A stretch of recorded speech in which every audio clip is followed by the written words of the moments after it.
Hello and welcome to another video which is going to get you the very top grades. If you're aiming for grades 5 and 6, I'm going to show you what that looks like, and then I'm going to take the same points that we look at in grade 5 and 6 and show you how to turn that into grades 7 to 9. And that will look like this. You'll get a quotation for every single character and every single theme, and I'll explain how that will get you a grade 5 and 6. And then I'll show you how to interpret that in a different way with another quotation that you can link it to get grades 7, 8 and 9.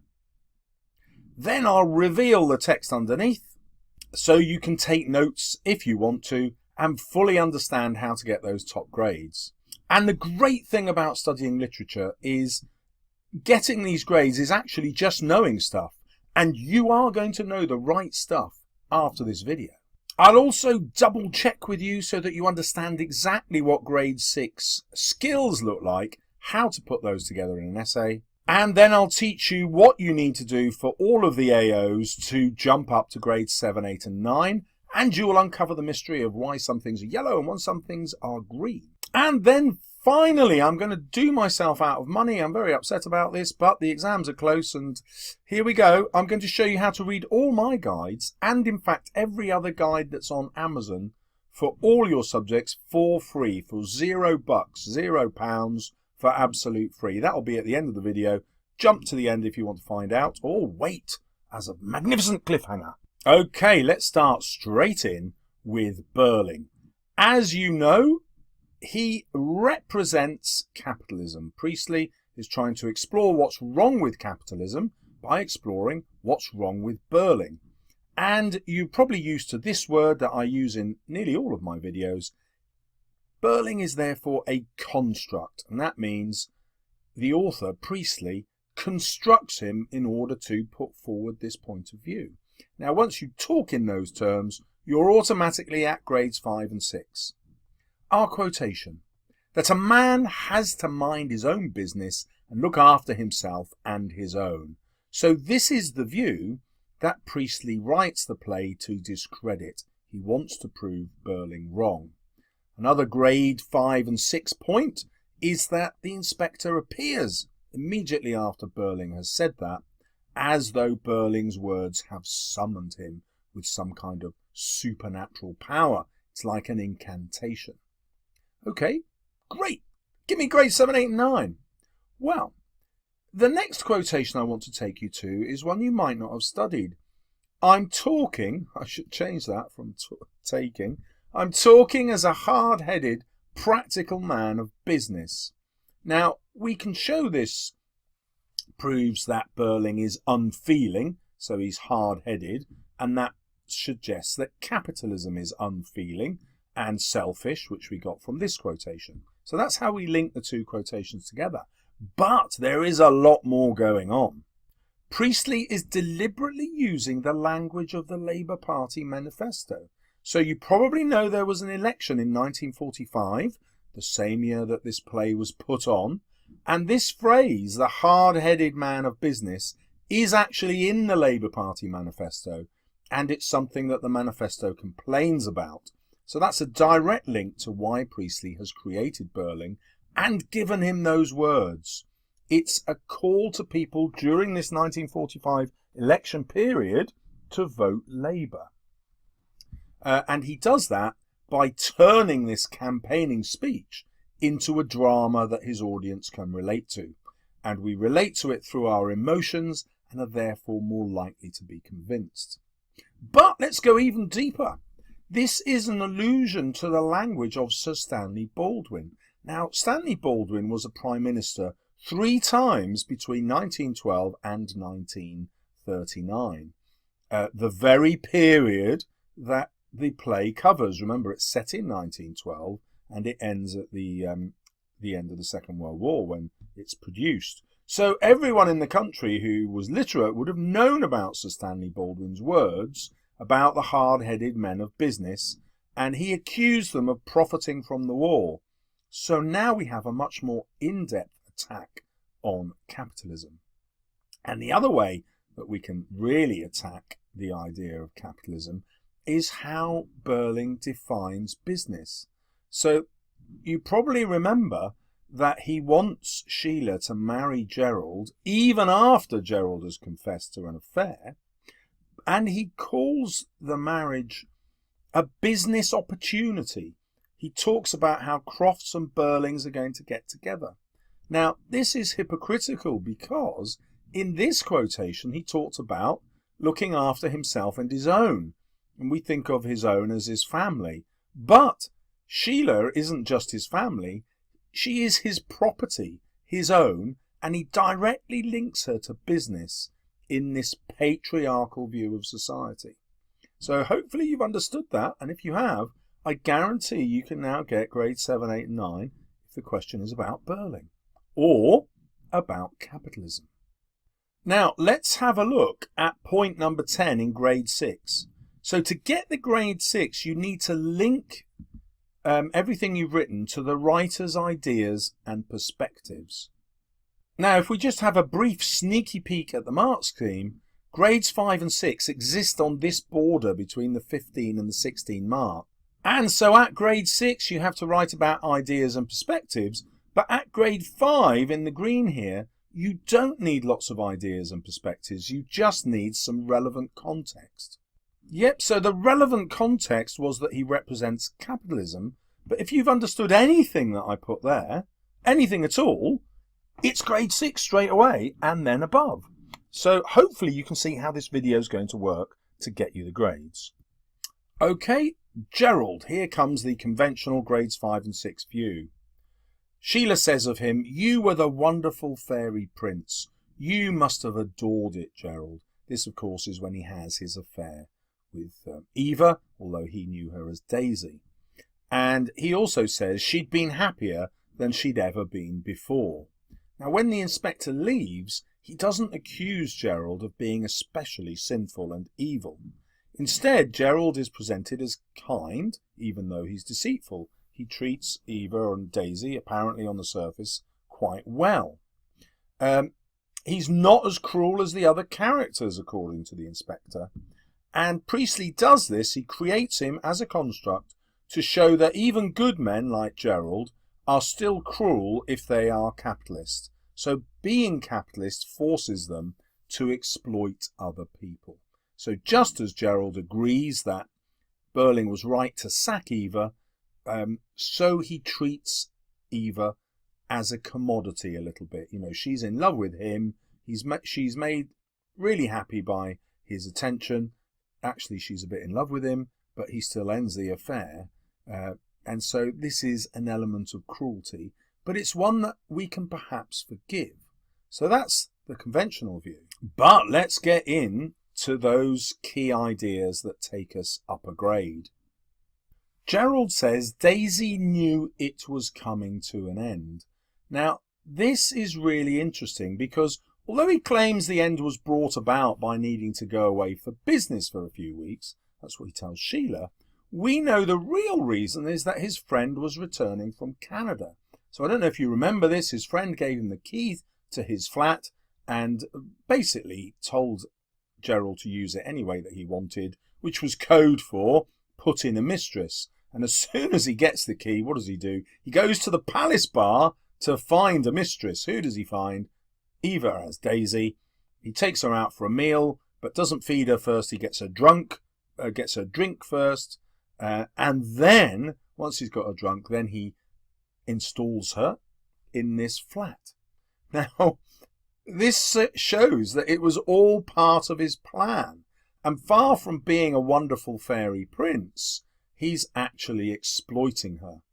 Let's look at how he exploits her.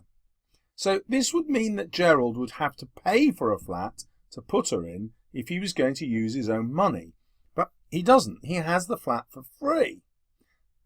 This would cost far more than the little he has paid her. So this is how he described it. She'd lived very economically on what I'd allowed her. Look at that word, allowed, and how it shows how superior he feels. So he's given her a very little amount of money. I'd like to argue that that's less money over time than he'd have to have given her if he was paying her as a prostitute from the palace bar. So he's treating her apparently in a much nicer way, like a fairy prince, but actually he's paying her less. And as soon as he thinks, oh, my friend's coming back from Canada, I would have to pay for a flat, he gets rid of her. She's not even worth the rent of a flat to him. And, you know, this would not be a lot of money to a man like Gerald, who's running his father's business. So what we see is total sexual exploitation. It's the patriarchal society at work, where men use women for their own benefit and they use their own power to control them. And they control them so successfully that they're able to tell themselves that they've done good. So he says Daisy had been happier than she'd ever been before, even though in this relationship, in the power relationship, he's completely abused her and effectively had her for a very cheap amount of money. So you may have gathered, I feel that Gerald is actually a despicable human being, not just because of what he's done, but because he then deceives himself into portraying himself as a good and kind person, the opposite of what he actually is. Now let's consider Mrs. Birling. The key quotation is where she talks about Eva as girls of that class. So she is very dismissive of anyone who is socially inferior, particularly of the working classes. So Eva is actually a woman at this stage, but she's diminished by being called a girl. And Priestley has constructed Mrs. Birling in this way to attack the idea of social hierarchy, to attack the idea of class. You'll remember that the inspector keeps saying we are all of one body, and he wants, therefore, us all to be treated equally.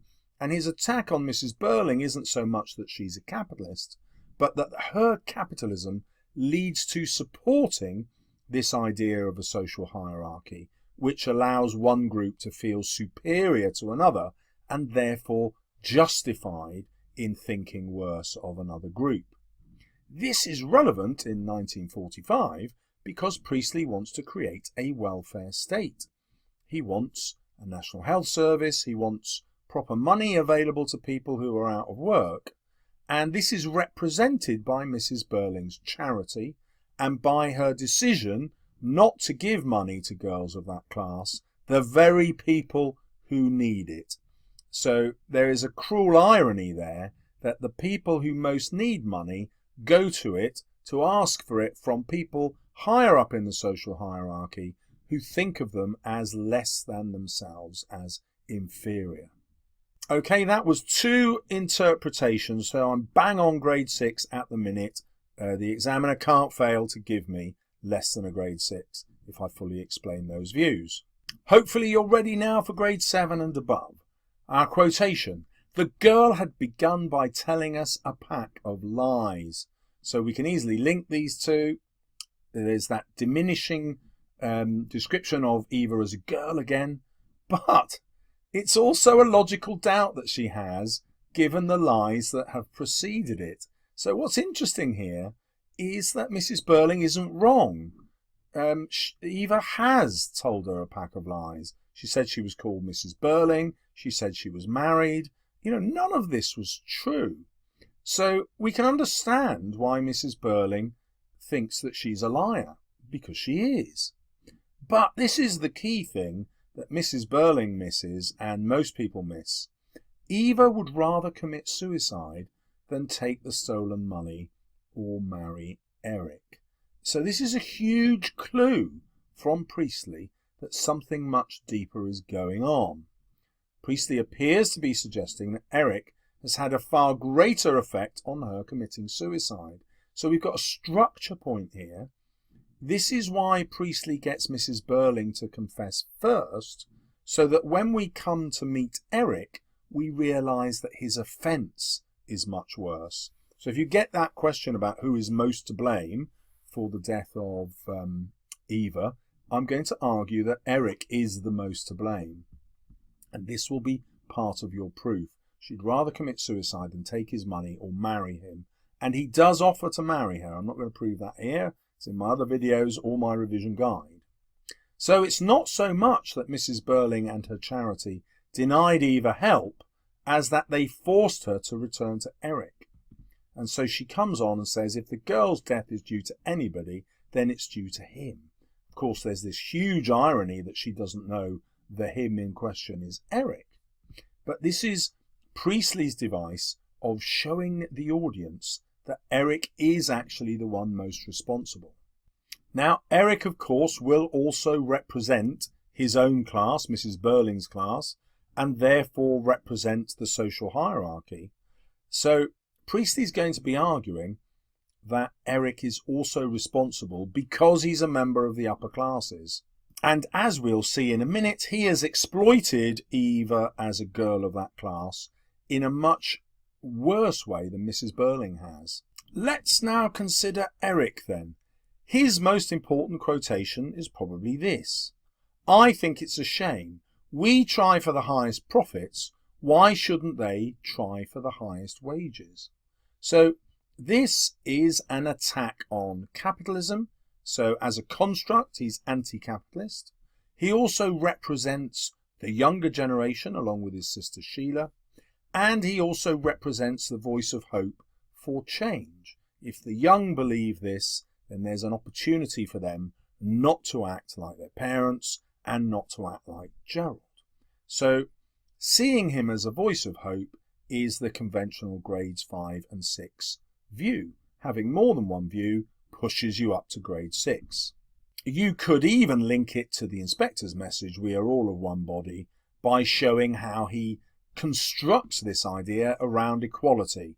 They deserve high wages like we deserve high profits. There's a balancing and equality with this word highest. And that level of language analysis there pops you straight into the grade 7, by the way. Okay, our grade 7 to 9 quotation. She told me she didn't want me to go in. So this is his first encounter with Eva, and this shows us that he forces his way into her room. She has tried to refuse him. So instead of treating her as an equal, as he implied here, actually his behaviour is just the same as his mother's. He treats her as an inferior who has to do what he wants. He then explains that he was in that state when a chap easily turns nasty. So some language analysis here is going to take us straight to the top grades. First, he doesn't call it a state. I was in a state. Instead, he calls it the state. No, sorry, that state. I was in that state. In other words, he expects everybody to know what that state is that a man gets into. So here is a massive attack on the patriarchal society. It's about men exploiting their power. And Eric is saying, look, we all know about that state. In other words, he's normalizing it. He's saying, this is how men behave. I am no different to other men. That's a terrible self-justification for what he's done, which is forcing his way in and then forcing himself onto her. So this suggests that nasty, the description of the state as nasty, is one common to all men, not just Eric. Okay, but the word nasty again suggests what has happened in there. If I tell you what that is, YouTube won't let me put any adverts on the video. So you're just going to have to use your imagination about what he's done. Then he distances himself from this nastiness by referring to himself not as I, but as a chap. And chap kind of makes him sound less vicious, less violent, less cruel than if he'd called himself a man even. Chap is a way for him to distance himself from his responsibility. Now this is important because at the end of the play you're going to ask yourself whether Eric has truly learned the inspector's lesson. And I'm going to argue from this that Eric deceives himself all the way through the play. So here he's trying to explain what he's done, but he deceives himself about how serious the incident was. And our proof that it was so serious, remember, is that Eva would rather have committed suicide than go back to him. That is a massive clue as to what happened when events turned nasty. Now, another way that he avoids responsibility is when His father accuses him of stealing the £50, and his answer is, not really, I intended to pay it back. Now that is an appalling abdication of his own responsibility, isn't it? He's saying, I didn't really steal it. Well, of course he did. And there's another level of sophistication here, which Priestley's audience would have understood, and we don't, because we have forgotten that there are 20 shillings in a pound. But when you remember that there are 20 shillings in a pound, as everybody at the time would have done, £50 is therefore over 40 weeks of the wages that Eva would have earned at Birling's. Well, there is no way that Eva would suddenly go to Mrs. Birling's charity to ask for more money if Eric had actually been giving all this money to her. So there's the other level of self-deception. He's obviously spending a load of this on his own drinking. So he's stolen this money, but not even given all of that to Eva. Now this will help us go back to the younger generation idea and argue that in fact Eric will not really change. Yes, he'll learn the inspector's lesson, but he will not act on it because it is against his nature. His nature is to deceive himself and to deceive others. Now let's consider that other member of the younger generation, Sheila. Her most important quotation is probably this one at the end of the play. No, because I remember what he said, how he looked, and what he made me feel. Fire and blood and anguish. So we're going to make the point that she learns the inspector's lesson. So she is the voice of the younger generation and the hope for change. We can also argue that she is a proxy for the inspector. Proxy means she takes the place of. Because remember, the inspector leaves before the ending of the play. He leaves during Act 3 to allow the characters to either take responsibility or not.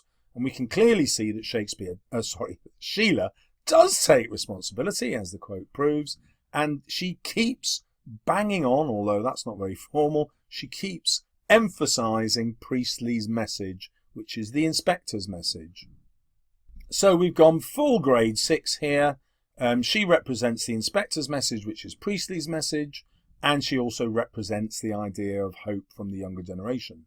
Right, here come the grade 7, 8, 9 ideas, and they have to do with the younger generation and whether the inspector's lesson has been truly learnt. So I've just argued that she does learn that lesson, but the ending of the play makes us question that. Gerald says, everything's all right now, Sheila. He holds up the ring. What about this ring? And Sheila doesn't just refuse him. She says, no, not yet. It's too soon. I must think.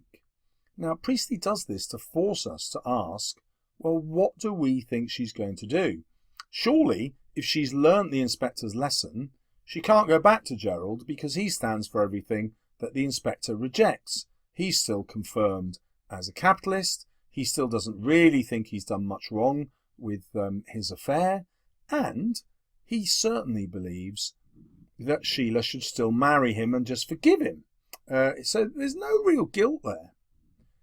If she accepts the patriarchal society, she will marry him, and that means she won't ultimately carry on with the inspector's lesson. She'll give in. Well, what evidence have we got that she might? Well, let's look at what she says when she finds out about the affair. Now, at least you've been honest, and I believe what you told us about the way you helped her at first, just out of pity. Now, what I showed you about Gerald is there's no way he helped her just out of pity. This was totally premeditated. He took her to his friend's flat as soon as he had the first opportunity, and then got rid of her as soon as his friend was coming back. So I'd strongly suggest here that she is lying to herself, and society has encouraged her to lie to herself, because women in this society, in this patriarchy, always have to lie to themselves about their men. They have to pretend that they've got some sort of equal relationship where the reality is quite different. And you can easily see that in my other videos analysing Mrs. Birling, for example. Right, as an audience, we find it very difficult to agree with her assessment of Gerald's motives, And that final curtailed sentence also suggests that she herself does not believe it is his real motive. So just out of pity is curtailed. It doesn't have a verb in it, and that kind of suggests that she doesn't really believe what she's saying. On a subconscious level or an unconscious level, she doesn't believe in her own words. And then she says, and it was my fault really that she was so desperate when you first met her. Well, that's true. It was her fault when Gerald met her, because Sheila had got her sacked from Millwards. But she's blaming herself more than she blames Gerald. And that, I'd argue, is symbolic of how women behave in a patriarchal society.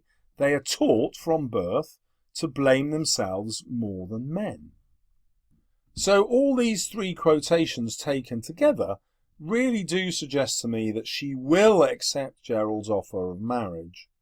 Now, a further thing that suggests that she does is the second death of Eva Smith, and I'll explain later how that works symbolically to suggest that Sheila does in fact marry Gerald, and therefore the future does not change. It remains capitalist, and the younger generation like Sheila and Eric do not create a socialist future. Well, amazingly, I'm going to deal with the inspector with just one quotation. You'd need more than that in an essay, but you can easily get to grades 8 and 9 just with this one quotation, with a really in-depth analysis of it. I do have a separate video on that, which you can find on my channel, but let's dive in. These are his final words. We don't live alone. We're members of one body. We are responsible for each other. And I tell you that the time will soon come when, if men will not learn that lesson, then they will be taught it in fire and blood and anguish. So we can easily take the view that this is an attack on capitalism, and we're automatically in grade 5 territory. Now I'm going to give you some other interpretations which take you beyond that. So the first is the Christian interpretation.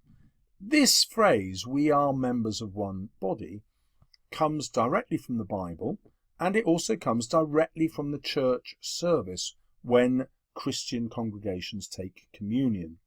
Now, 80% of Priestley's audience are Christian at the time, and so he deliberately uses language which they are used to in order to make an absolute connection. What he's saying is that socialism is the same as Christianity. Therefore, if you are a Christian human being, and I know 80% of you are, then it is your duty to think like a socialist, because we share the same outlook on life. It is in fact the same view of how people should treat each other.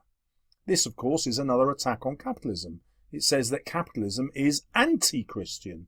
If you're a capitalist, you're not behaving in a Christian way.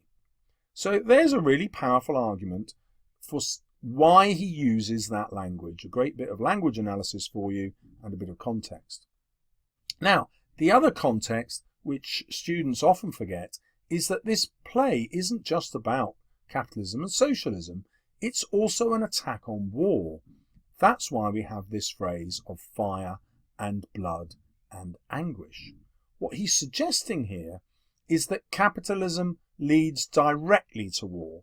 Now, I'll explain that a bit later in my capitalism section, but for now you need to know the inspector is saying war is a natural consequence of capitalism. If you believe in capitalism and therefore exploiting people for financial profit, well, war is another way that you can exploit people for financial profit. So this is an anti-war play, and that's why these are the very last words that the inspector speaks. They are about the war. So if you start writing about this, you're automatically in grade 7, 8 and 9 territory. The other thing is this is also an attack on the patriarchal society.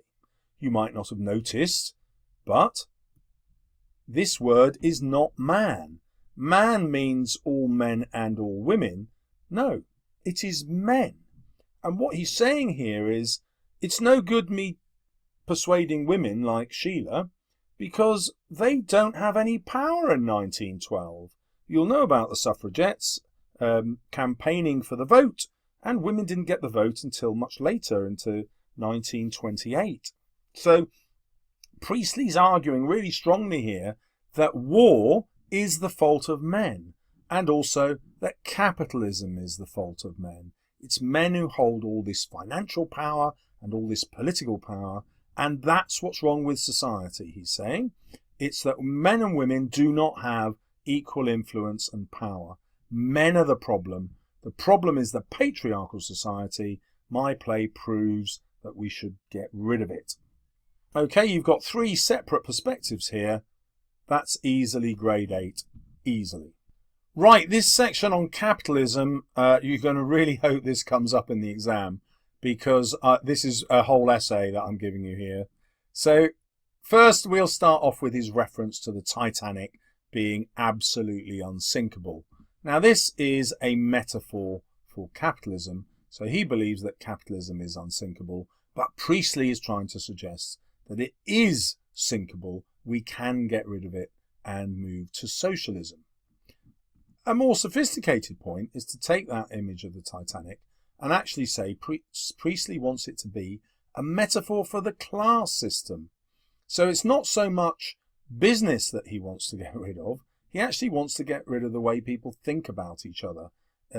So that we are members of one body is much more important as a message, because it shows that the class system is wrong, because it sees different parts of the body as more important. He wants to get rid of that class system to create an equal society.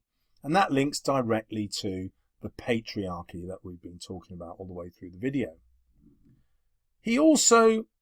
Priestley also uses Birling to discredit capitalism. So Birling says there's a lot of wild talk about possible labour trouble in the near future.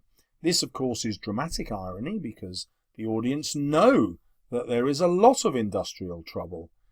In 1912, there were a huge number of strikes, and that's, of course, the year that the play is set. So he looks ridiculous there. And then in 1926, there's this huge general strike that crippled the country. A huge number of industries just stopped because millions of people went on strike. And this, of course, is deeply ingrained in the memory of the audience. And so they know that Birling is completely wrong, and therefore what he stands for, capitalism, is also completely wrong.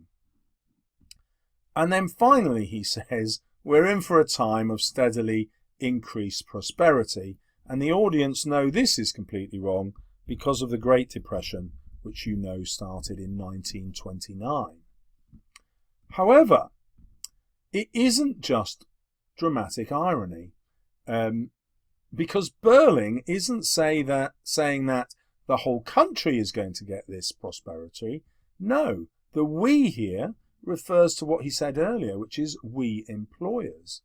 And actually, the employers did have lots of increased prosperity, because people still needed to buy basics like clothing, which of course is what Birling's business sells.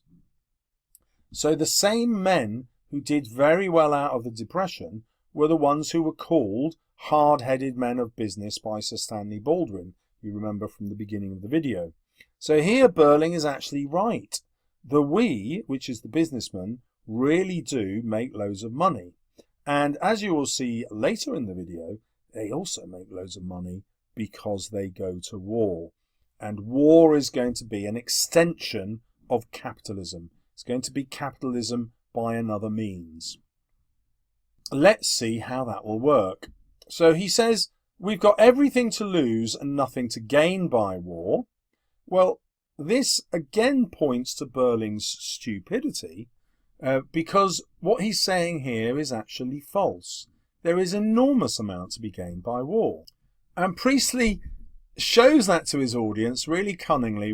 We can find it with this bit of language analysis by looking at the word lose and gain. Well, the language of profit and loss is the language of business, the language of capitalism. So using this language of profit and loss shows that Birling doesn't fully understand capitalism. There was a huge profit in war, as the Stanley Baldwin allusion to hard-headed men of business proves.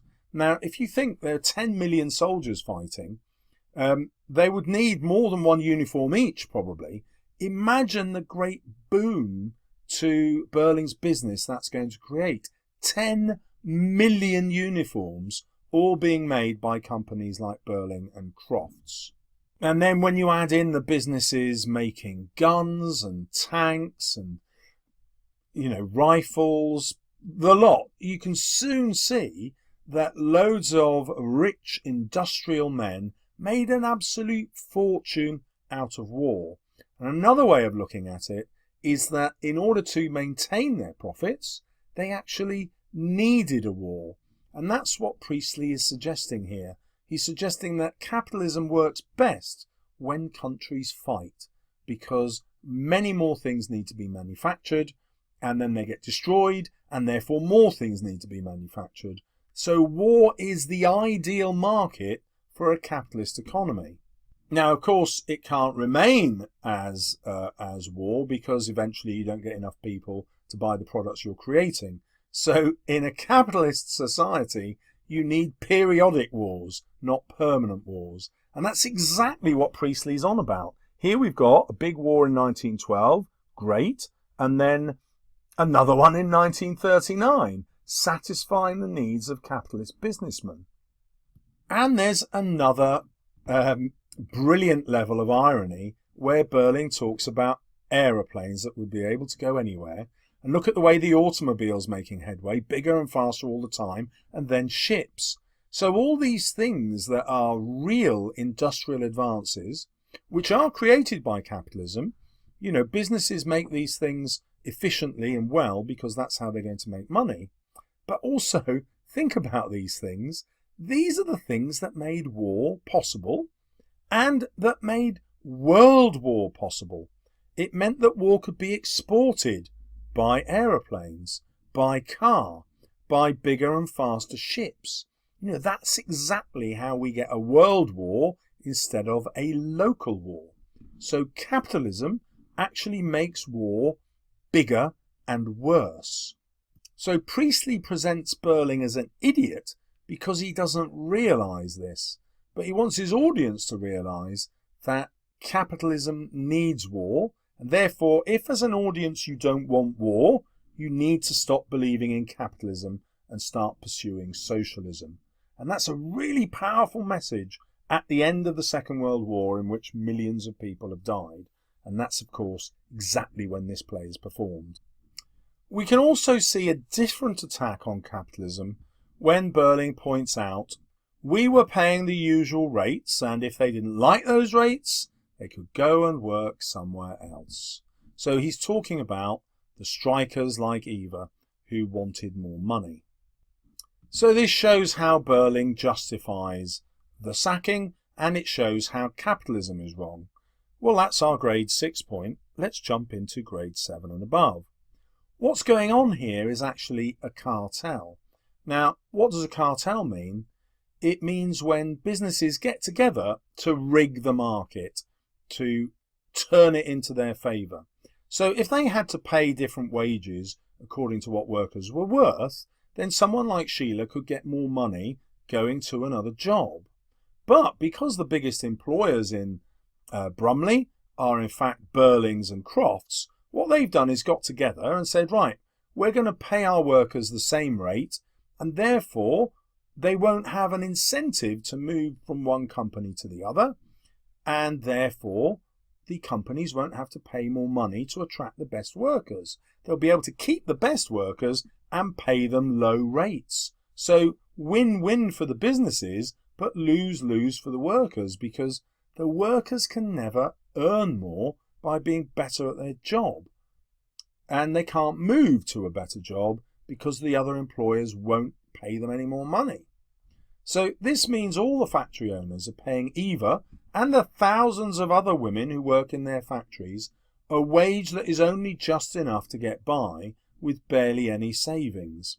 And we know that's true because Birling and Gerald talk about it when they laugh about how the strike couldn't possibly last more than a couple of weeks, because they both know that on the money they get, they couldn't possibly have savings that would last them more than a couple of weeks. You know, that's appalling. And that is a cartel.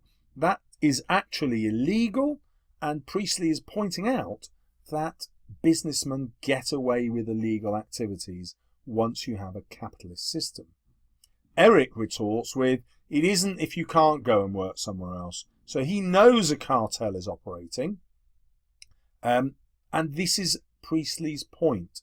Once you start giving this power to men, they will start abusing it. And I think this is also why he chooses to set the play in an industry that employs women. He's trying to point out that it isn't just the working class who get exploited. That exploitation is far, far worse if you're a woman. And that's because the people with power are overwhelmingly male, because this is a patriarchal society. Okay, before we deal with these 4 grade 7, 8 and 9 points, let's look at the grade 7, 8 and 9 criteria. So in your essay, you have to write a well-structured argument, and that means you've got to start with the points of view that you have as a thesis. So you need to write about your points of view, and I've shown you that in each and every analysis. You need at least 2 interpretations, which again I've shown you in each analysis. You need really good evidence, which was the quotations that I showed you. Now you also have to include the ending of the text, which I'm going to go on to next. That's our final thing, and the reason I'm saving it till last is if you don't really write about the ending of the text, you can't really write about the full task, and you can't get full marks, okay? So that's really important. Don't forget you must write about the ending. Right, for AO2, you've got to really focus on individual words and phrases, and I've tried to signpost that for you by going on about these bits of language analysis that I've done. As usual, you need more than one interpretation, and I've shown you that all the way through. You also need to write about the form, so why it's written as a play, and I will go into that in the next part of the video. You need to write about the structure, and I'll go into that in a lot more depth in the next bit of the video. And you need to use the right terminology. Well, I've been giving you that as we've gone through. For example, the word proxy. For AO3 context, again, you'll see you need more than one interpretation. And so your thesis is going to argue why one interpretation is better than the other. Context means anything about the author's life or society about the time or literature at the time. And that, of course, includes the Bible. So we've already covered lots of that. And then finally, in your conclusion, you've got to say why one interpretation is more convincing than another. And I've tried to do that in the way I've structured the grades 5 and 6 interpretations here, and then what I hope is the more convincing 7, 8 and 9 on the other. Now, I just want to take you through the greens. So my greens are for when things occur more than once. And what you'll see is interpretation and thesis get you the marks in AO3. Interpretation gets you the marks in AO2. And interpretation and thesis gets you the mark in AO1. So guess what? If you've got more than one interpretation and a really good thesis, you're pretty much inevitably going to end up with a grade 7, unless, of course, you don't prove anything in your thesis. But you will, because you've watched this video. In fact, we're 43 minutes in. If you're still watching this video, you're definitely getting the grade. Because people who don't understand what I'm talking about will already have given up. You're here because you do. Okay, on the flip side of capitalism, we have the idea of socialism, and this is really relevant to the 1945 general election. You've heard me mention that quite a few times, and it's going to be relevant to any essay title that you get. But socialism, remember, is also a way to stop war happening. In Priestley's mind, a socialist society will not use the financial reasons to go to war. They'll be much more turned off about the consequences to people, about how we will be destroying our one body, because the death of one person affects us all. That, after all, is the theme of the play. The death of Eva affects everybody. And that's what he's trying to show us as a reason not to go to war as a society. You may well have looked at the characters as deadly sins. I've got other videos that go through that there. I'm not going to go through it now. But this characterizes the play as a morality play, which means that Priestley is teaching a lesson. So there's another purpose to the play. It's to teach a moral lesson, hence the morality play, but it's also to teach a political lesson about socialism and about being anti-war. It's obviously also linked to Christianity, and we're going to argue that he uses these Christian symbols because he's linking Christian belief to socialist belief and saying that if you are a Christian, you must also be a socialist because the ideas match so exactly. Right, now let's get into the structure. Now you won't need all of these points, but any of these points will take you into grade 7 and above. So Birling's words summon the inspector. Yep, so when he's telling Eric and Gerald this is when the inspector suddenly appears, as though by supernatural contact, as though he's been listening from another dimension and appears in order to prove this belief wrong.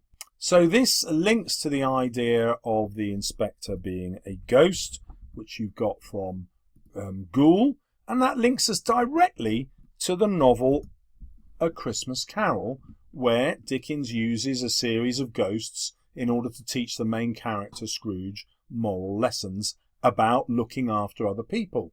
Well, it's the same moral lesson that Priestley is teaching, and he knows that his readers will be familiar with A Christmas Carol. Probably 99% of his readers would have read the book, and the people going to the theatre would have read the book. So consequently, he's using a literary illusion that he knows all his readers will understand, and that helps the moral purpose of his play to become clear. Why does he decide the inspector disappears? I mean, he could keep the inspector on till the end, couldn't he? But he chooses not to. Well, this again is about free will. So he allows the inspector to disappear to give the characters the free will to decide whether they should take responsibility for Eva's death or whether they shouldn't. And what I'm going to argue is as soon as they don't take responsibility, the new phone call happens. And we'll deal with that in more detail down here. Why does Priestley introduce the idea of the inspector showing separate photographs? Well, it's to give Gerald this false idea that they could in fact have been different girls. It allows Gerald not to take responsibility and then convince the others not to take responsibility. However, if you look at all the descriptions of Eva, not just what she looks like, but when she was employed and where she came from in the country and that her parents were dead and all this stuff, everything that every character hears matches with what every character already knows about her. In other words, they're obviously the same person. I've got videos proving that. So he does that in order to give Gerald a way out, a way to deceive himself, but also to let the audience know this is self-deception. We know that this must have been the same girl because of all the descriptions. Next, we need to consider why Eric's revelation comes last. Well, as I alluded to earlier, I think Priestley does that simply to show that Eric's exploitation of Eva is far worse than anyone else's, and also the logical consequence of a patriarchal society. So Priestley is arguing that once you dehumanize people by treating them as inferior to you, and once you make them commodities, things that you can earn money from, then the logical consequence of that is what Eric does to Eva, and the logical consequence of that is despair and eventual suicide. Okay, now we get to that second phone call. Well, just like the inspector is summoned by Birling's words, I'm going to argue that that the second phone call is summoned by Gerald and Sheila's words. The second phone call is signposted by a ring, and the word ring is in the stage direction. Let's go back to Gerald and Sheila's words. Everything all right now, Sheila? Holds up the ring. What about this ring? No, not yet, it's too soon. So what's happening here is the second phone call happens when Sheila decides she's going to take the ring. That's my reading of this section. You don't have to agree with it, but I think it's a really neat one because it explains why the second phone call happens. So the second phone call happens because Sheila doesn't fully learn the lesson of the inspector, because she eventually, I think, chooses to marry Gerald, and therefore that second death occurs. Now the second death happens because it's a symbol of the two world wars. So the First World War is symbolized by the first death of Eva, and then the Second World War happens because society didn't learn the lessons of the First World War, and that's mirrored by the Birlings not learning the lessons of their first treatment of Eva. A fuller analysis of that is in my Inspector Calls video, which I will have linked up here. You will have seen the eyes appear. And then finally, why is it set in 1912 instead of 1937? Because all the points would have been just as valid if it was set just before the war, and the inspector's last words about learning in fire and blood and anguish, blah, blah, blah, that would all have been relevant if the play had been set in 1937. Well, it's because this predates the First World War, and he wants to write about both wars. So setting it in 1912 is a massive clue to the audience that he wants us to think about the First World War as well as the Second World War. And so then we can clearly see the two deaths of Eva as representing those two wars. In other words, this says to the audience, I'm not just talking about capitalism. This play is also an anti-war play. And if you want to get rid of war, you have to stop thinking in a capitalist way and start thinking in a socialist way. And finally, this links us to the form. The form of the play is pretty much a morality play, and it is didactic. Didactic means it's there to teach a lesson.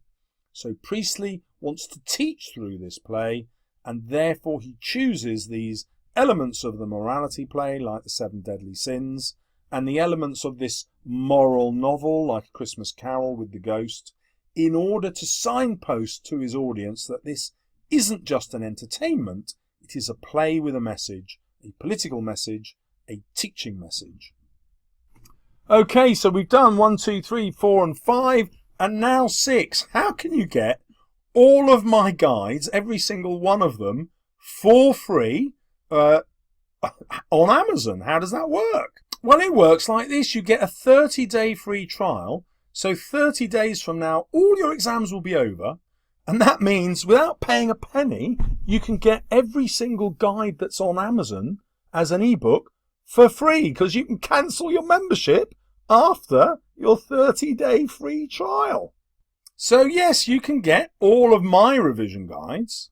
But look, I type revision guide into Amazon and you can get all of these revision guides, and this must just go on forever. So every single subject that you study, so there are 400 pages available here. You can get every single one of these for no money at all.